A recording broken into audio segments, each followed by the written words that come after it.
न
हमने बल है न हमें शक्ति न हमें बल न हमें शक्ति न हमें पूजा न हमें भक्ति न हमें पूजा न हमें भक्ति तुम्हारे होकर तुम्हारे होकर मैं दुखारी दया करो हे दयालु दया करो हे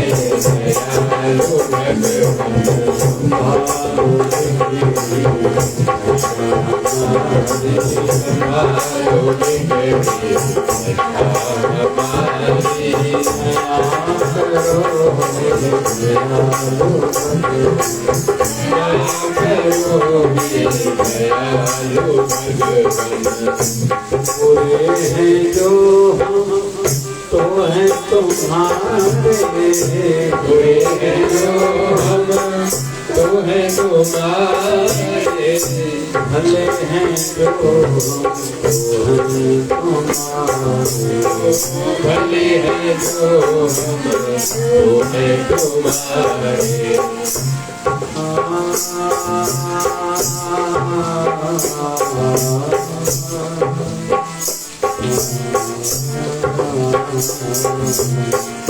बुरे हैं जो हम तो हैं तुम्हारे बुरे हैं जो हम तो हैं तुम्हारे भले हैं जो हम तो हैं तुम्हारे भले हैं जो हम तो हैं तुम्हारे तुम्हारे दर की हम भिखारी तुम्हारे दर की हम भिखारी दया करो हे दयालु दया करो हे दयालु शरण में आए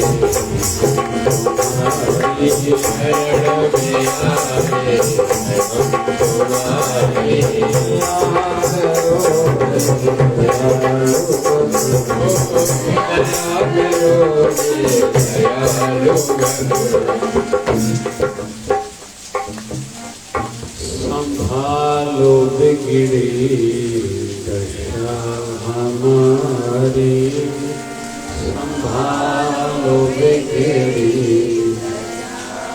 हमारी दया करो हे दयालु भगवान दया करो हे दयालु भगवान। बहुत जरूरी हो जाता है कुछ पाने के लिए हम किसी के हो जाए, चाहे संसार हो चाहे परमार्थ हो। जब तक समर्पण भाव शरणागति का भाव सरेंडर करने का भाव नहीं है, चरम सीमा तक पहुंचने का हम तो सोच कर नहीं सकते। जितनी भी महान हस्तियां हुई हैं, जिनके भी नाम पर आज पंथ संप्रदाय चल रहे हैं, उन्होंने भक्ति के साथ नम्रता के साथ सेवा कार्यों के साथ सत्संग के साथ समर्पण भाव अपने क्षेत्र के लिए, अपने प्रभु के लिए, अपने गुरुदेव के लिए जरूर रखा है, तभी वो ऊंचे उठे हैं।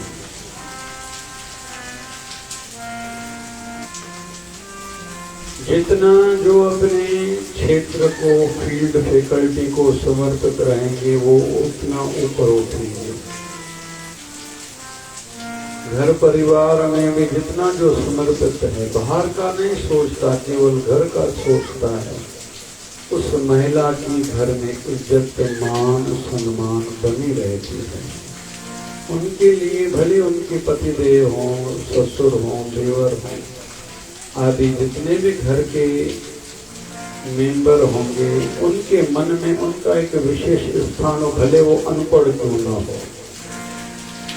उसके विपरीत कोई पढ़ी लिखी बहुरानी है, लेकिन समर्पण भाव नहीं है, खुद का सोचती है, अहंकार है, घर के व्यक्तियों के लिए कोई आदर नहीं, कोई समर्पण भाव नहीं, उनका कोई विशेष स्थान किसी घर के व्यक्ति के हृदय में उनके लिए नहीं है।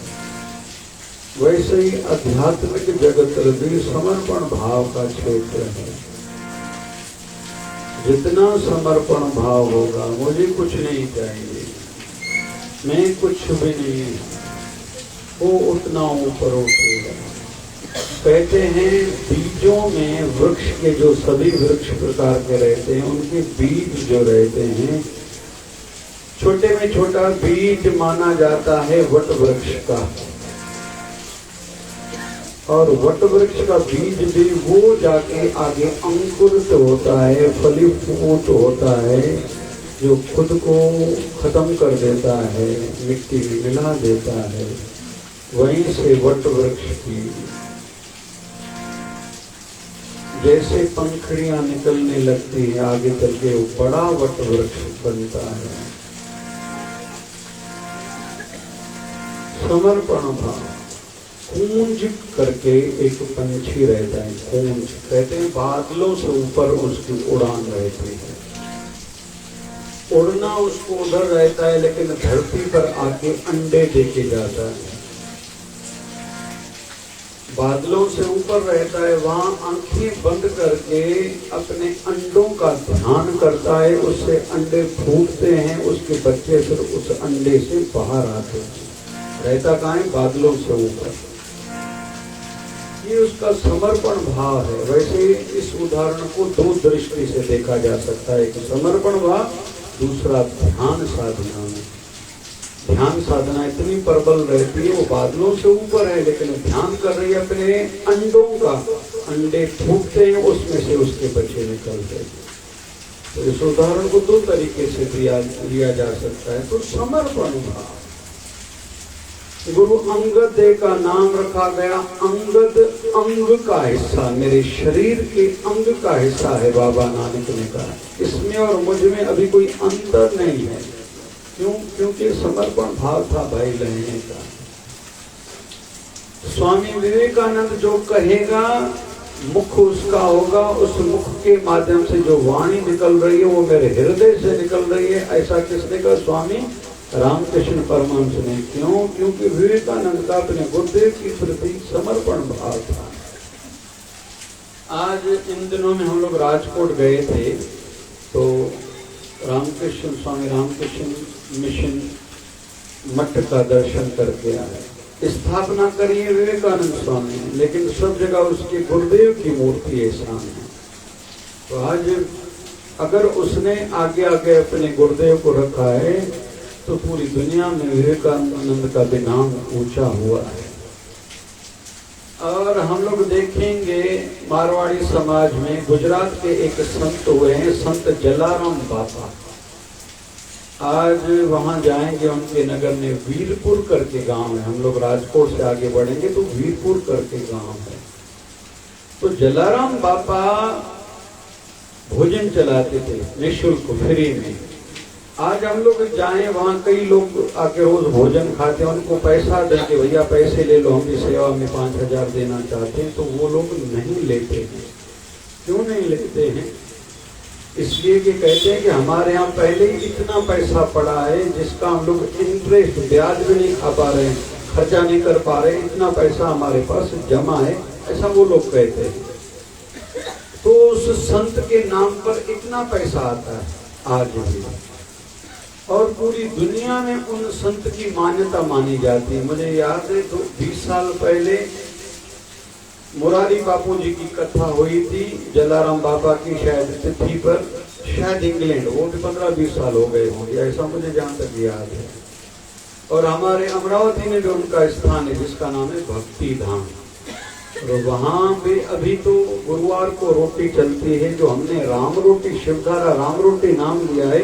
राम रोटी शब्द एक्चुअली उनका है, क्योंकि जलाराम बाबा का इष्ट देव भगवान श्री राम था। तो हमने भी राम रोटी शब्द सुना था, उन्हीं से सुना था, फिर हमने नाम रखा शिवधारा राम रोटी। वहां अभी गुरुवार के दिन केवल शायद चलती है राम रोटी भक्ति धाम पर। तो संत का इतना नाम है, पूरे विश्व में उनके मंदिर हैं।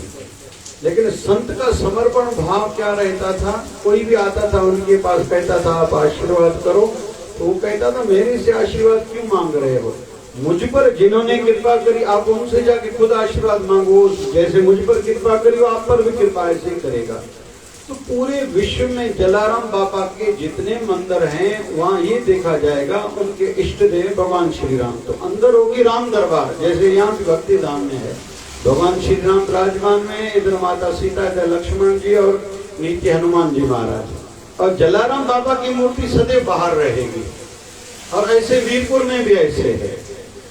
तो कहते हैं कि जिन्होंने जितना समर्पण भाव रखा है अपने गुरुदेव के प्रति, अपने क्षेत्र के प्रति, वो उतना ऊपर उठता है।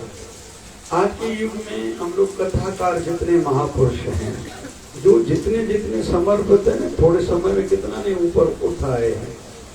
कई ऐसे संत टीवी पर सत्संग दिनों में, चाहे कोरोना काल में कुछ नए मूर्तियां, नए संत सामने आए हैं। उनका अपने क्षेत्र में अपनी कथा को बहुत समर्पण है, बहुत समय देते हैं।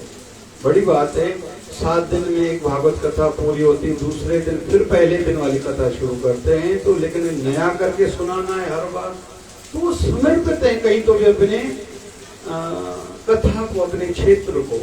हम लोग आज आए हैं बद्रीनाथ से, तो कल दोपहर को हम लोग पहुंचे थे दिल्ली 11 बजे। तो एक दुकान का नया दुकान बन रहा था, लेके गए न्यू दिल्ली में। तो हम लोग गए, फिर आते आते कहा कि आप रघुवीर से हल्दीराम के दुकान से आप कुछ खाइए, मेरी दुकान में वैसे व्यवस्था नहीं थी। मैंने मना करी, कुल मिला के मुझे लेके गए। फिर बताया कि हल्दीराम का पूरे दिल्ली पर राज है।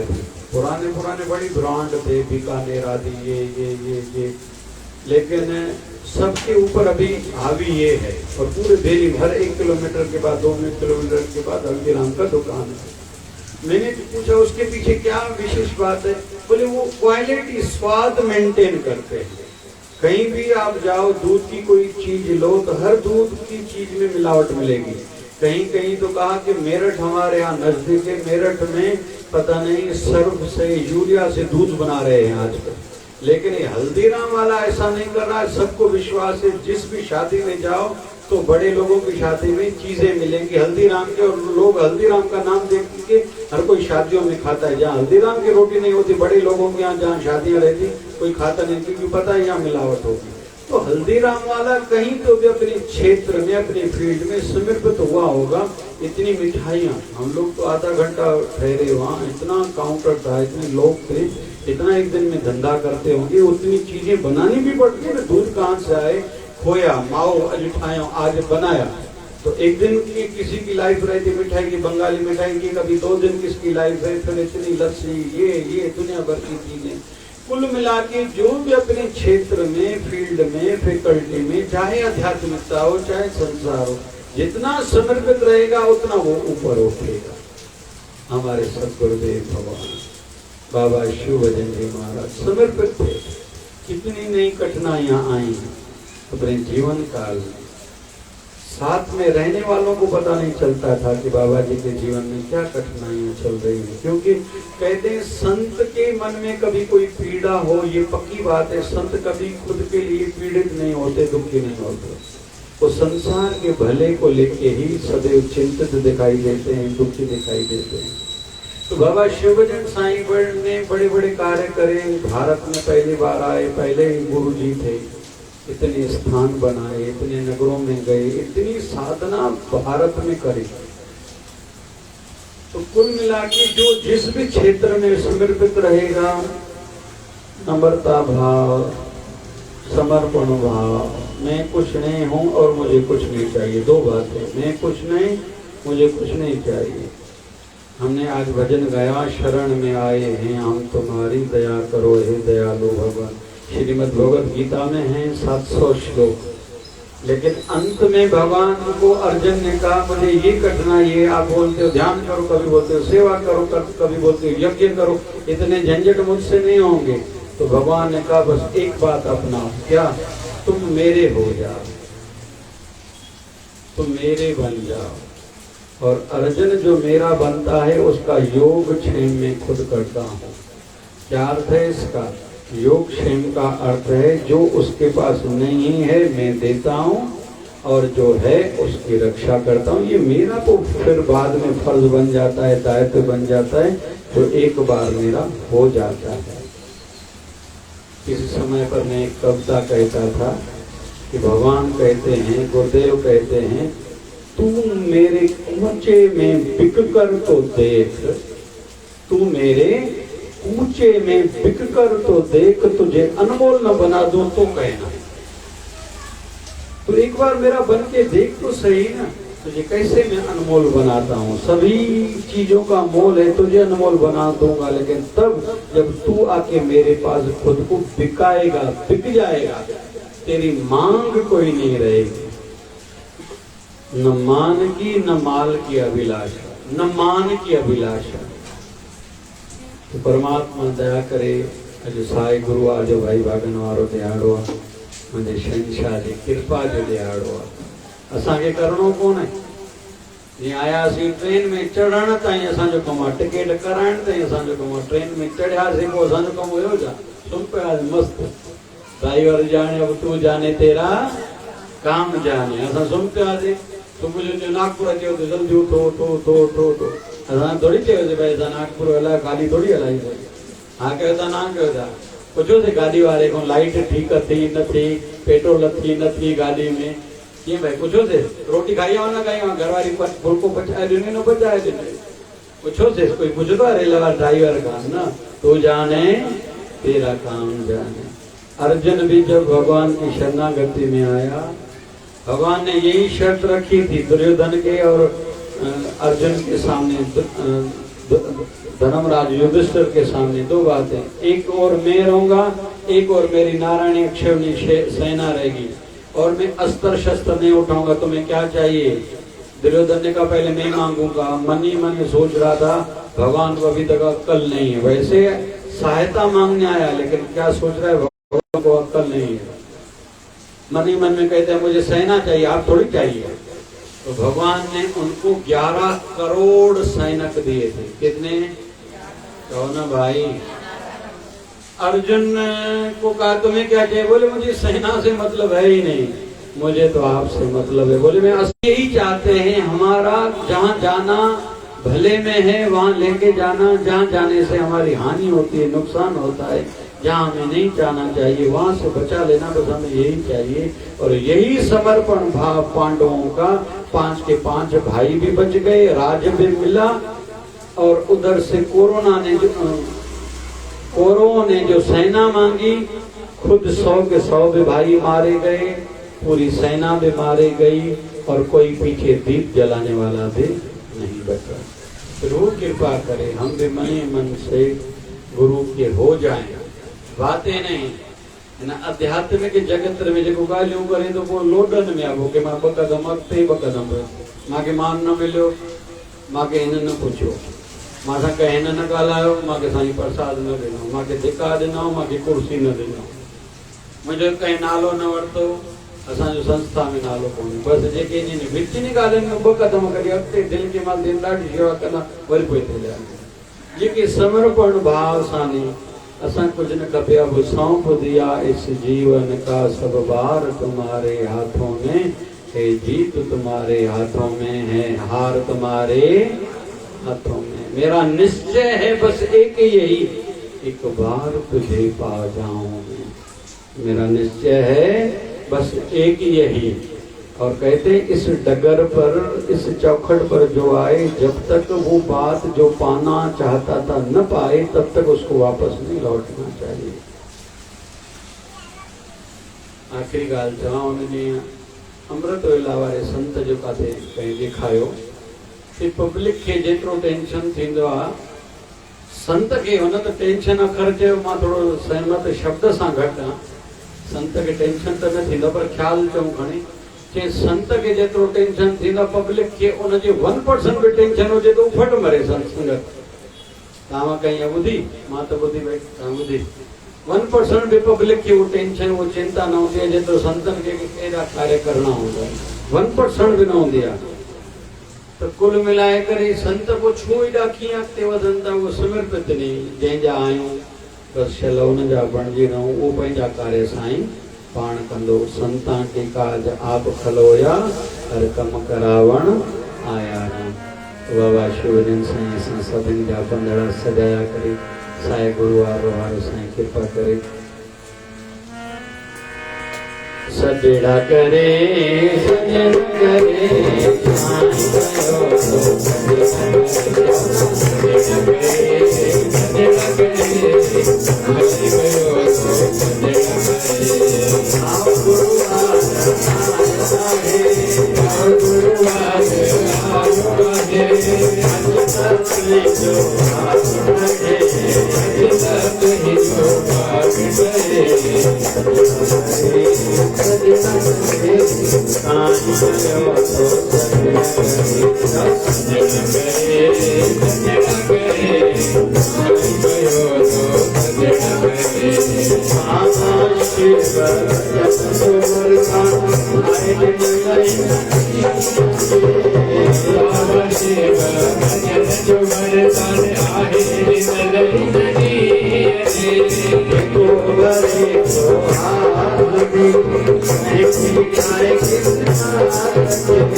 शिवधारा वाले साहिब की जय। सतगुरु स्वामी शिव जी महाराज की जय। जय शिवधारा।